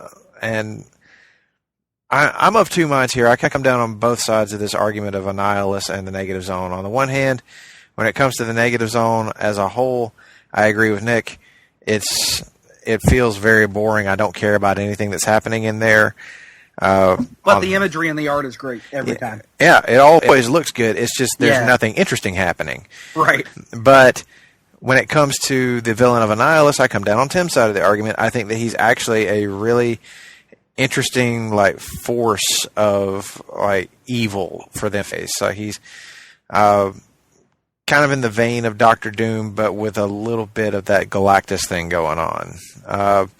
So it's like he's a crossbreed of these two villain ideas, and I can appreciate that. I can appreciate them trying to do something there. As far as any of this stuff dealing with Janus, I I can sum that up pretty quickly. Who gives a shit? And we move on. The thing, like, turning into like a real, like, insufferable douche is definitely an interesting story. It's the most interesting part of this entire arc, that something has happened to him, and they, pretty explicitly say that by the end of 110, that something has happened to him. This process has had a really bad side effect. So it kind of seems like everybody's getting on board with the idea that this is not the Ben Grimm they know and love. Something has happened to him, and they need to try and get him back and try to fix him in some way. So when it comes to that side of the story, it makes me more interested to keep reading it. But if we had carried this Jaina stuff out any further, I probably would have been begging Tim not to put any more on the list. I would have been begging Stan Lee not to continue it. I would have been go light on the Janus, huh? I would have been DMing Tim like, please, can we not? I know it's important, but can we not? But yeah, that's a delicate balancing act, It is, and these are still not the worst Fantastic Four issues we've read by a stretch. This is actually still even the worst Fantastic Four issues have been better than a lot of the bad stuff I've read. Like, yeah, that's true. That's been probably the Avengers, biggest. Yeah, the biggest discovery here for me has been like early Fantastic Four is only so like for the most part it's good, and when it's not good, it ain't that bad, especially compared to a lot of other stuff. Avengers, Ant-Man, Iron Man, most other things. Yeah, this is still like... It's going to be carried by Kirby for the most part. Even the shittiest story itself is like, okay, well, if I ignore the word balloons, let me look at the pretty cool pictures. Even with like you guys are saying, even by the standards that we've already set for the low bar standards we've set for some of these issues and from series that we've already mentioned, these issues of Fantastic Four are still very readable and still enjoyable for the most part. I certainly retained more of what happened here in these issues than I did in, say, something like the one issue of Cap we had to read for this particular set. So, not bad, not great, but an intriguing enough story that I want to see what happens to the Thing next. Gotcha. And we will, because as we mentioned, we're reading every issue of Fantastic Four in 1974. Look, I'm just setting you guys up for reading like the entirety of the Byrne Claremont run. Oh, we all know that's coming. We're going to get to have Conversation Comics, the reboot, right. The remake. I'm just going to splice those episodes of our show into the Marvel Age and then like dub you guys over it. So Tim and I will take those off. A couple more notes about this little run. Annihilus, I think, is interesting to me because he's never broken through at this point to our Earth, our universe. Mm-hmm. And so the threat of him seems very looming. And so, we still keep him as an unknown, giving him that much power. The other thing is, boy, it feels like we haven't had Dr. Doom in a million years. I know we had him briefly in issue 100, but it doesn't seem like we've had a good Doom, who some people would say is the fifth regular character in Fantastic Four. He's been gone forever, it feels like. Mm-hmm. Mm-hmm. It does maybe since that Silver Surfer story, I don't think we've really read a Doom. I'm sure there have been. FF. Surely there have been Doom stories. We just probably haven't. I would think so. I'm just racking my brain to think: have we just not covered them, or do they not exist, or am I misremembering? I don't know. He's not only ever found in the pages of Fantastic Four. We've seen him in other books like Spider-Man, and I would speculate maybe he was in Silver Surfer or Submariner at this point. Submariner, you say? What an excellent segue as we move over to the next item on our reading list, that being Submariner 34 and 35. And this sees the Submariner. He has got a bad feeling about some shit that's going on an island, that something bad is going down with these humans, and they're fucking something up with some kind of new device, and he's got to put together a team to keep shit from going bad. So he reaches out, and he is able to enlist the services of both the Silver Surfer and the Hulk. We are building, of course, to the eventual debut of the Defenders. Now, they're not all together here yet, I gotta say, when you see Submariner on the reading list, you kind of have a tendency to roll your eyes and go, "Oh God, what now?"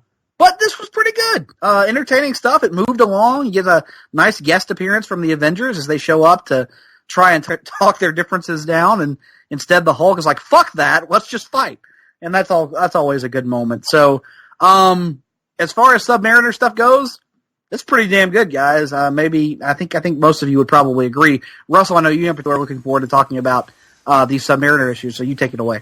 Yeah, this was really good stuff. I was kind of skeptical because we've not had like maybe the greatest time with Submariner when it comes to like solo stuff up to now.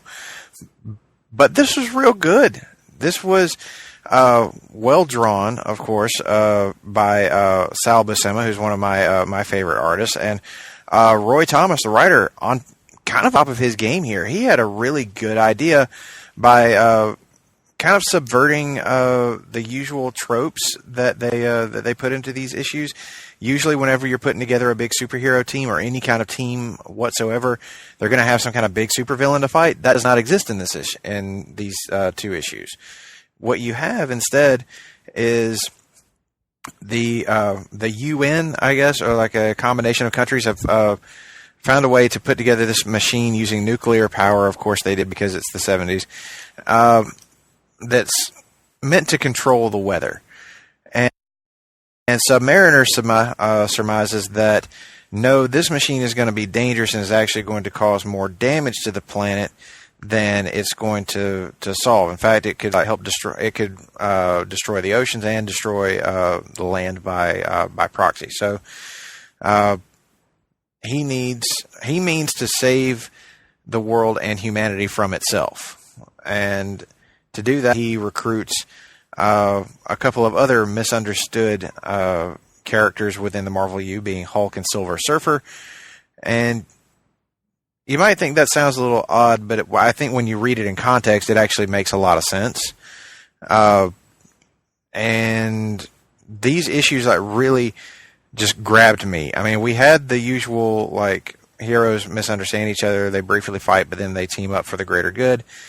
But I really appreciated the way that this was done between both of these issues. I thought that they were both really well thought out, well drawn, well written. Just my easily the favorite Submariner issues we've read yet, and a much better team debut than, say, Avengers. Yes, even though we haven't, we're still in the process of forming the team. Tim, your thoughts here on Submariner 34 and 35? About the same. Who are the people who read Submariner? Well, looks like we are, and pretty pleased for it. I wasn't sure exactly what to expect going in here, and it's just great to see like these heavy hitters all together on the same page with some high octane action scenes. This is the Sal Buscema you want on Avengers, right? And in issue 34, you get this kind of mini conflict on the island of San Pablo, which our trio of heroes, they just effortlessly and almost incidentally end up liberating the small island nation. And it's all because, as the great thespian Wesley Snipes once put it, some motherfuckers always try to ice skate uphill.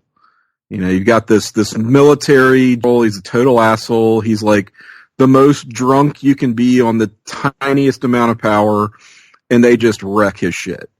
So that's pretty satisfying. It's just a little backdrop to the overall story and conflict as Russell described.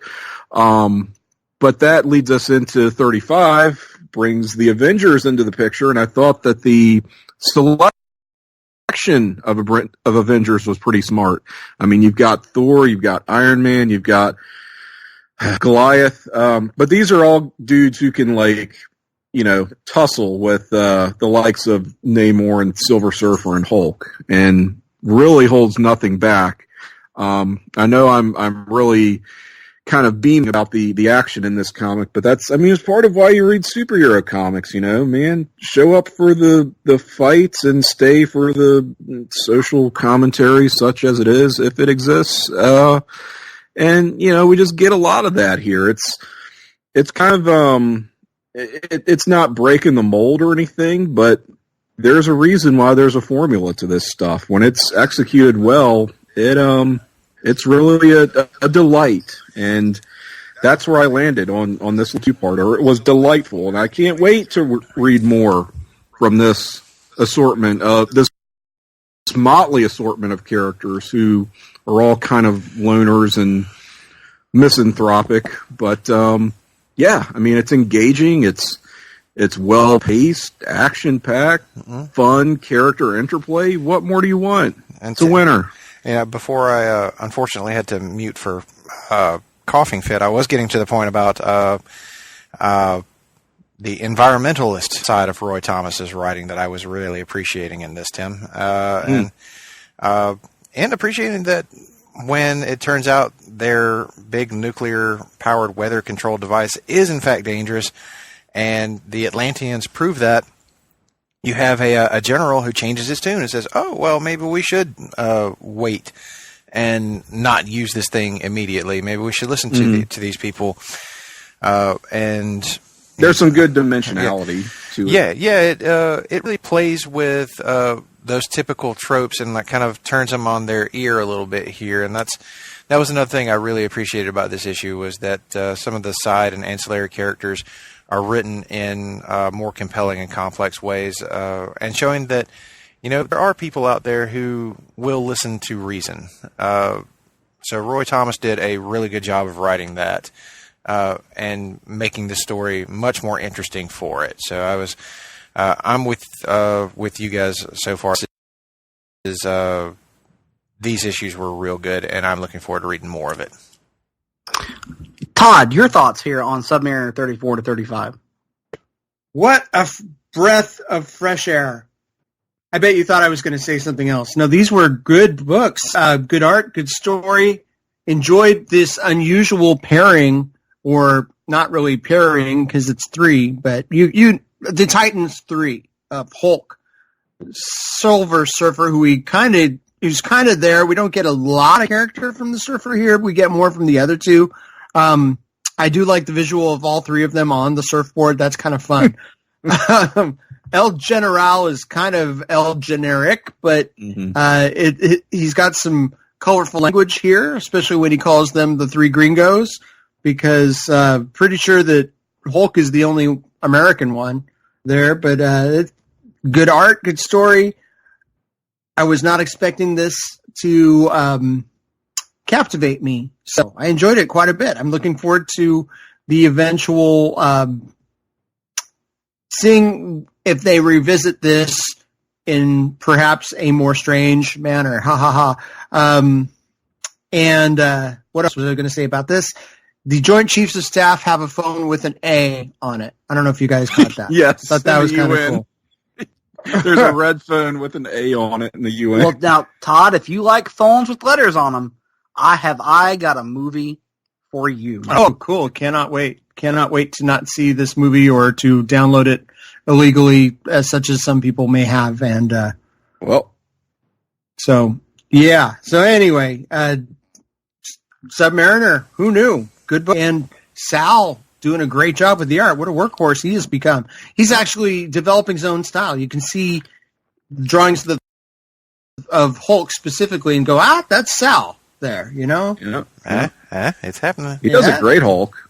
He does. I'd say that's probably my favorite character that he has drawn in that we've seen so far. So looking forward to reading more of this, and I don't think I have to defend my opinion. Oh, man.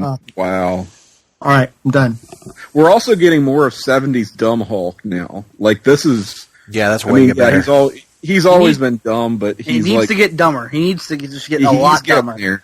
He's getting there. I know, I agree, but this is progress, or something like that. What?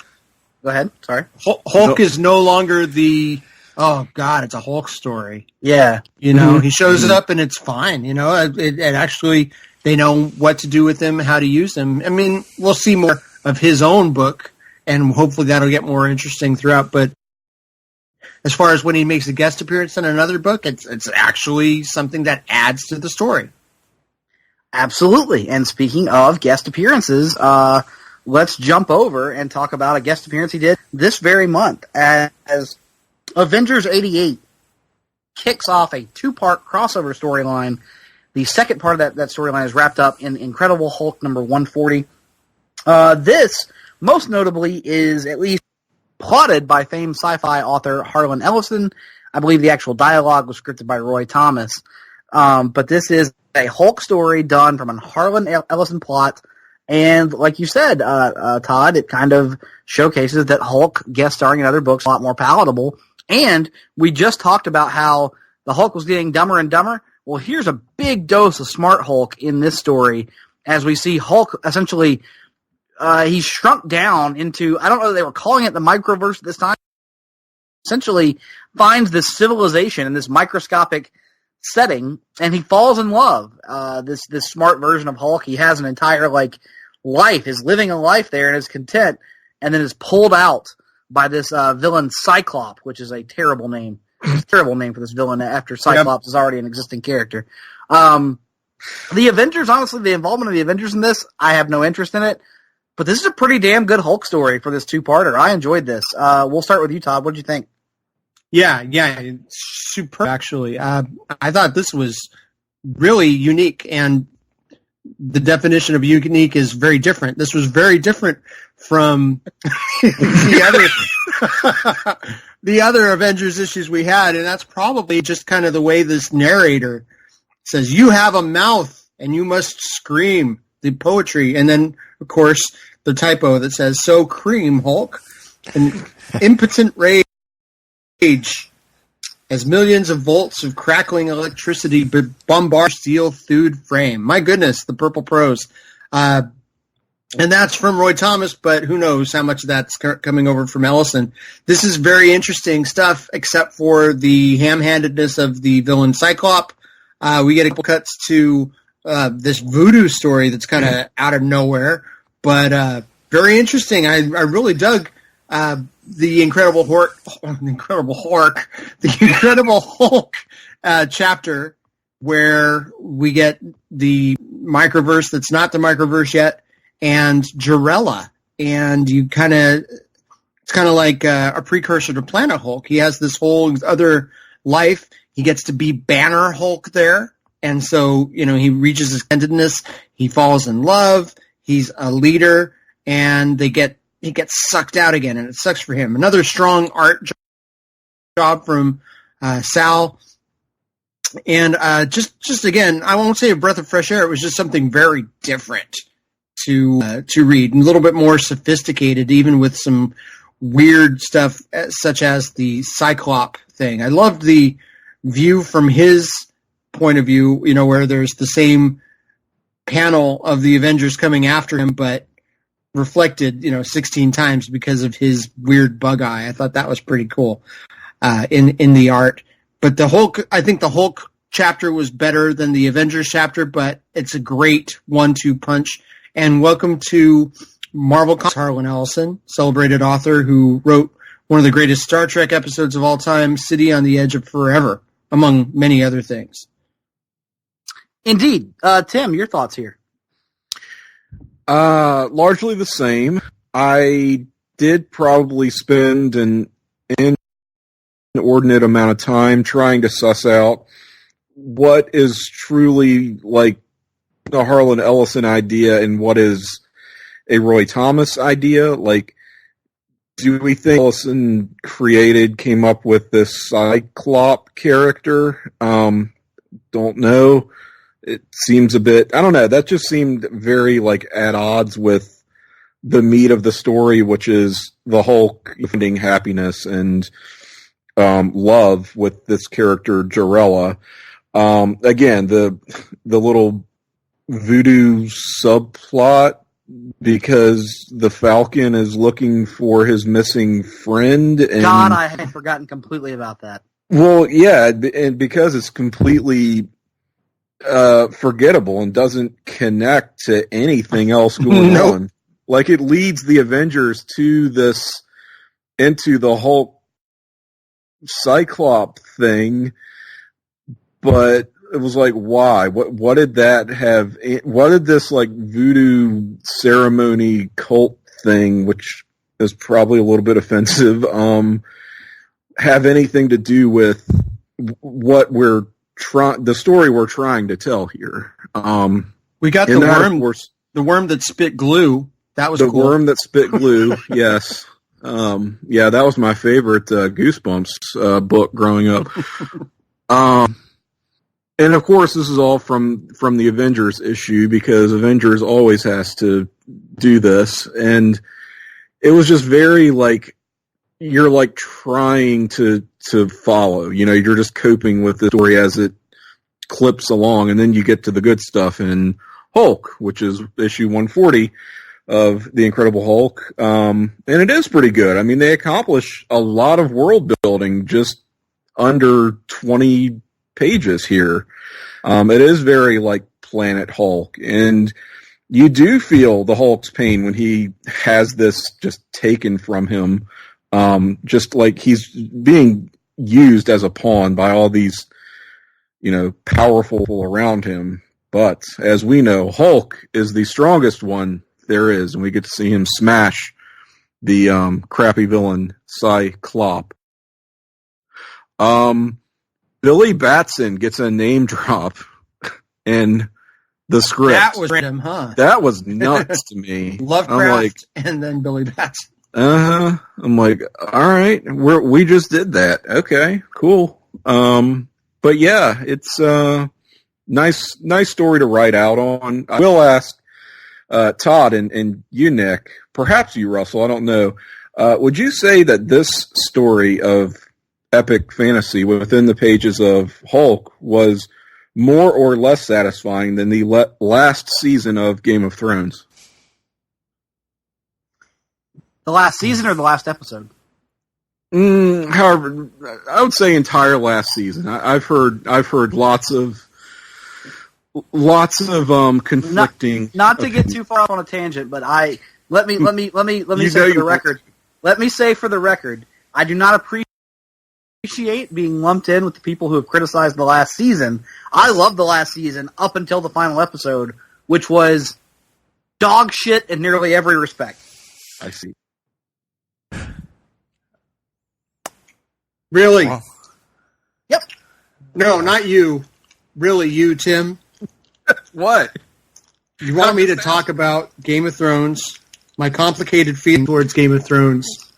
I did watch the last episode. I mean, what do you want? Tim, I kicked myself down a rabbit hole a minute ago, and I hear you want to go down another one. I have an 8-year relationship with this series. Here we go. And unfortunately, they could have done it better, but it's the best we're going to get. It's a show like no other. It's the best we're going to get because it's the only we're going to get. The only we're going to get. And that last episode, there are a couple things they could have done, but ultimately they're adapting somebody else's property, which he hasn't finished writing yet. What do you want them to do? They had a little outline of these are the points you got to hit, but this is the amount of time you have to get there. They could have benefited from another, say 7 episodes. And last season 7 was only, I believe, 7, and this one was only 6 episodes. There's 7 episodes they didn't get to do all this connecting tissue work to get the characters to where they wanted to go. It's not their fault. It's the author's fault, and it's HBO's fault. I'm out of order. You're out of order. This whole courtroom is out of order. Okay, but would you like to have an 8-year relationship with this setting in Hulk issue 140? This is a 20-page comic book, and you're trying to compare it to thousands and thousands of pages of book that's been adapted into the most expensive television show of all time. Of course, I like the Hulk better. Tim, if this were Game of Thrones season 8, the Hulk would have directly told you, I wish I could stay here with you, and then at the end of the series, he would have just gotten to do that, even though it doesn't fit tonally with the entire fucking show that precedes it. But that's just me. Lots of things that did not fit tonally at the end. One episode that kind of betrayed a lot of stuff. Exactly, and that's my whole thing is like, you guys know this, I was all in on the season. The season I don't have an issue with. It's specifically the finale, and like, for a series that defied expectation at every turn to go so, like, I'm going to say it, cutesy and happy with their ending, fuck right off. Just fuck off. Wait, Russell? Who got a cute, happy ending? Jon Snow. Jon Snow did not get a happy ending. He's got to go be up in the north. Not 3 episodes before, I wish I could go with you. He literally said it. And then what does he get? He gets... Yeah, but he had to kill his aunt/lover to get there. He had to murder the finest POA he's ever had because she wasn't a stinky redheaded wildling. No, give me Ygritte all day. All day. Do you remember what... Oh, my goodness. Well, I'm glad this happened. Yeah. For like 3 seasons, she's like, hey, let's not be part of the 7 Kingdoms. Let's not be part of the 7 Kingdoms. At the end, it's like, here you go. You don't have to be part of the 7 Kingdoms. Congratulations. I didn't know that was an option. Like, I've never really watched the show, but I didn't think that was an option. I was like, oh, really? They can just do that? Yeah, I mean, well, with the complexities of how things changed there at the end, yeah, they could do that. I mean, if it had been anybody else, no, it probably wouldn't have worked. But or there would have been. It felt like the show ended in a tie, just like the. Yeah, like a certain other vote that we had. Everything wound up in a tie, and it left everyone feeling at least one measure of unsatisfied or another. But for me, the dude who's on trial for his life talks everybody in. Yes, the government. I'm with you on that, Nick. That's a bit of an odd thing to happen. Like, okay, they're letting him speak now. Grey Worm didn't just like pull out a sword and behead him right there, just to say, you know what, I'm tired of listening to all of you. You all suck. But be that as it may, and putting that aside, I get Tim's point overall about this issue of Hulk, which I will say I'm probably a little lower on it than the rest of you between these two issues. But overall, yes, very enjoyable. Loved Sal Buscema's art, and of course, all that Hulk cream. That's where we were going. That was my joke. But anyway, I think that I see what you're saying, Tim. Maybe this final or this last issue of Hulk that we read here would have benefited from being stretched out over a course of a couple of issues. Maybe not been such compressed storytelling. That I could have done with that. I would have been fine with a couple more issues like that to flesh it all out. And it probably would have been fine. To the Game of Thrones thing, I actually mostly dug the final episode, and I liked the symmetry that the first Aegon Targaryen, when he arrived in Westeros, conquered it and basically enslaved it, while the final Aegon Targaryen saved it and walked away. So that to me is some nice storytelling symmetry. Was it all a bit rushed, and are there things I don't like about that final episode? Oh yeah, there are a few things in there, and much like this Hulk issue, this whole last season would have benefited a lot from a few more episodes to help get us there. I think people still would have been upset by the ending, but it probably felt a little bit more justifiable had we built to it in a better way. But ultimately going to lay that one at the feet of one George R.R. Martin for not actually having his damn book series finished, and for HBO saying, oh, we got to hurry the hell up in this motherfucker instead of drawing it out any further. So buck stops at the top. The folks who adapted it probably did the best they possibly could with this. And It sucks that they were in the position they were in, but for anybody who's watched Dexter and Lost, oh god, if you It want, could be so much worse. yeah, that's my bar for absolute pure horse shit of a final season and a series finale. You want bad? There's your bad.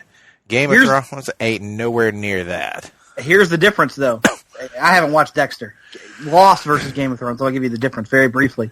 Oh. Game of Thrones kept me until the very end and then served me a plate of dog shit. Lost started giving me dog shit early. It was like, here's a little dog shit, then here's a little more dog shit. And finally I reached a point where I was like, I've had enough dog shit. I'm walking away. Whereas Game of Thrones, it waited until the very served me its 50-pound sack of dog shit. Yeah, I feel it. Well, never mind. I mean, I can't judge from your perspective, but from my perspective, like I said, the final episode didn't piss me off nearly that much. Dexter, I will say this: I actually really liked the final season of Dexter. I was one of those that was pretty much all in on that series, all the way to the series finale. The problem was the Dexter is not an ending. It's just a complete circumventing of everything that they had done up to that point. Killing off characters they had no business killing off, and completely, everybody said about Jaime Lannister's ending, but I felt it was very in character. Y'all want to see a character ending that's not in character, that's just completely destroying every bit of goodwill that was built with an audience and a character? Dexter's sister. Oh my God. Worst possible. Poor Deb. I've never watched Dexter. Danielle watched it one summer because she's a teacher, she has summers off, and so I would walk through the room occasionally and catch bits of episodes. And I'm pretty sure that summer, every time I walked through the room for anything, they were doing a new Deb has just been shot storyline where she was on the brink of death and she just defied death. What feels like I feel like as someone who didn't watch the show, I saw this in the hospital 12 times that summer. There was a season where it seemed like that was happening all the time, and they needed to get past that, and eventually they did. They built so much goodwill with Deb. They did such a good job with her all the way up to that final episode, and then it was basically they gave every fan of hers, everybody who had been watching that show and rooting for her, it was the creators just said, nah, fuck y'all for watching this show. We're going to kill her off, and Dexter, by the way, is going to go be a possibly amnesiac lumberjack. There you go. That's the end of the series, folks. I did you a whole lot of time. Don't bother with it.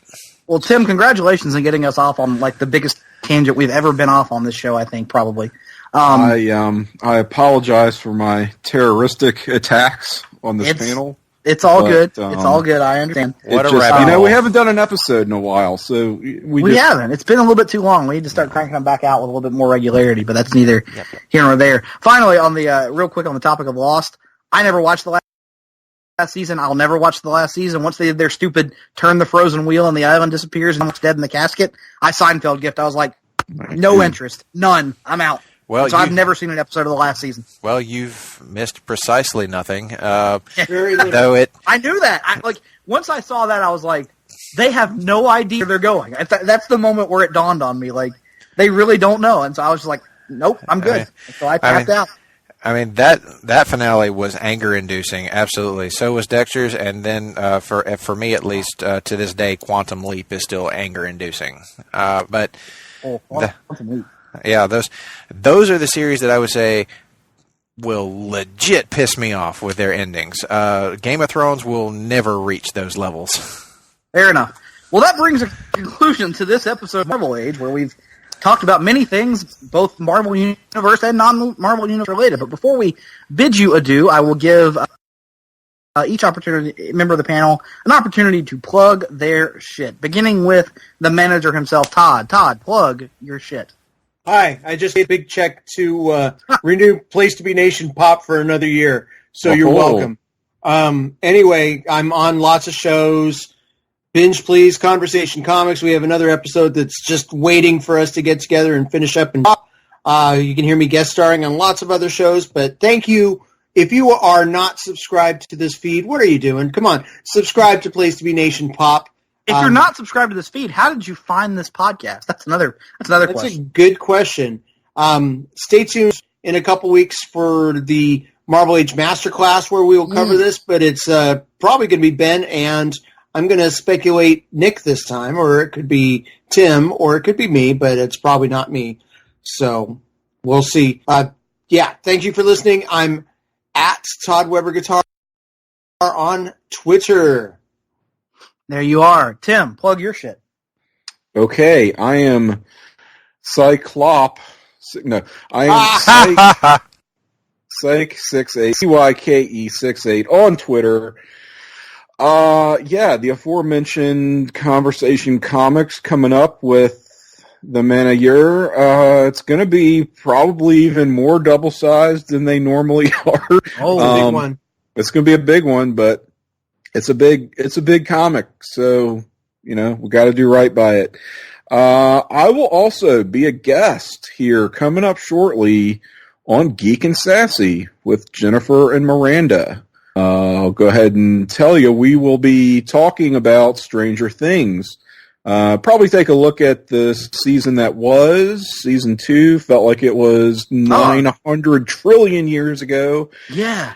And looking ahead to season 3. Which isn't that far away. Not I know. That far away. We're getting close. Yeah. Holiday weekend, 4th of July, It's going to be a long weekend. Eventually you might find some time to sit in front of the TV. I don't know. But, yeah, Stranger Things 3 coming soon. We will talk about it. And I think that's about all. Gotcha. Russell, plug your shit. Well, as everybody knows now from the live read, Todd and I got a new show. We're doing DC For You, a weekly look at DC Comics, which you can check out every Thursday on the Place to Be Nation Pop feed. We just had our very first episode recently. By the time you're hearing this, our second episode probably have dropped. It's been a whole hell of a lot of fun so far. Love, of course, our Marvel comics here on the Marvel Age, but we felt like it was time to do a little delving into DC, because DC is really for everybody, and that's something that we realize on that show. Having a lot of fun doing it. So we hope everybody's going to check that one out and give us some feedback. And, of course, you can send that to me at Russell_Sellers. And, of course, continue listening to us on the Marvel Age podcast. And coming up later in the year, 90 to Nothing will be back for Season 2, probably starting in December. And we're going to come back with a theme season where we're going to be looking at all movies from the year 1990. So that's going to be a whole lot of fun. Me and Sam Neely have a great time watching and reminiscing about these old flicks. So we hope that some of you will join us for that. So with that, that's all I got. Absolutely. I, meanwhile, can be found on the machine at NickDuke87 on the Facebook. I'm often hanging around the Place to Be Nation Comics Facebook page. You can hear my compatriot Greg and I over on the Hard Traveling Fanboys podcast. We are in the midst of X month as we record this. The aforementioned countdown of the the Fox Universe X-Men films that we just completed. It's out there right now in the archives. By the time this comes out, we're going to be very close to releasing our exclusive Place to Be Nation Pop review of Dark Phoenix. And here, is it as bad as they say? Listen to the episode to get the answer on that. And then next week, the next episode, we're actually going to do a little compare and contrast. Simon Kinberg, the writer-director of Dark Phoenix, his stated goal said he wanted to right the wrongs of X-Men The Last Stand. Did he do that? We will tell you, we take a very special off-the-page look at X-Men The Last Stand. Which one is better or worse? We'll answer that question for you in the course of that show. So, check that out. We have lots of good stuff coming your way. Finishing out X month, and then I think we're going to do Spider month in August, or in July. And yes, Todd, theme months stalling until we figure out what our new recurring feature is going to be. It's your show. I just put it up. I just want to, you've never missed a week yet. I'm good with that. Fair enough. And then, this brings an end to this episode of Marvel Age. Next time out, we'll be talking part 2 of 1971. And as always, the reading lists are out there pinned to the top of the Place to Be Nation Comics Facebook page. But just in case you don't have access to that or whatever and you want to read along, real quick, here's what you need to read ahead for part 2 of 1971. Savage Tales #1. Oh, well, that's a good point. I didn't bring that up. Savage Tales #1 was originally on our list for this episode. That issue most notably features the debut of the giant-sized Man-Thing. And sadly, there is no giant-sized Man-Thing on the Marvel Unlimited. At least Savage Tales #1 isn't there. Why? We don't know. Ben, call your people. Get them on it. We'd like to see it on there so we can cover it. In any event, part 2 of 1971 will cover the following material. Fantastic Four, 1 through 112. Amazing Spider-Man, 96 through 99. Incredible Hulk, 141 to 142. Captain America, 139 to 142. And Avengers, 89-94. That, of course, being the Kree-Skrull War. Similar to that. Maybe that's the point where Avengers finally gets good. We shall see. So with all that being said, from the Sarcastic Four, we hope you've enjoyed listening to this latest edition of the Marvel Age podcast. Check us out next time. Enough said.